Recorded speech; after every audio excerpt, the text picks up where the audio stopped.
আসসালামু আলাইকুম, সবাইকে বাংলা নববর্ষের শুভেচ্ছা। পয়লা বৈশাখ বাঙালির মিলন ও উৎসবের দিন।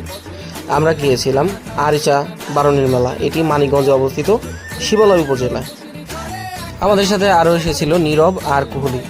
এত ঘুড়ি দেখতে দেখতে আমাদেরও মন চায় ঘুড়ি উড়াতে, তবে আমরাও একটা কিনে ফেলি, ছোট্ট একটি ঘুড়ি। তো আমরাও অনেক চেষ্টার পর ঘুড়িটি যা উঠলো, এত উপরে যাওয়ার পর হঠাৎ একটি বড় একটি ঘুড়ির সাথে লেগে ঘুড়িটা কেটে যায়। তারপরে চলে আসে আমার মেয়ে আর মেয়ে জামাই। যেহেতু প্রচুর গরম পড়েছে আর প্রচুর মানুষের ভিড় আর অনেক ধুলাবালি, তো আমরা চিন্তা ভাবনা করি আমরা সবাই আইসক্রিম খেতে খেতে নদীর পাড়ে যাব।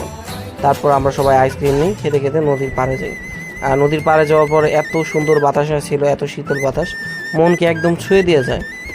তা আমরা সবাই নদীর পাড়ে আড্ডা দিই। অবশেষে যখন একটু সন্ধ্যার দিক হয়ে আসে, তখন আমরা সবাই বাসার উদ্দেশ্যে রওনা দিই। সবাইকে ধন্যবাদ, ভালো থাকবেন সবাই।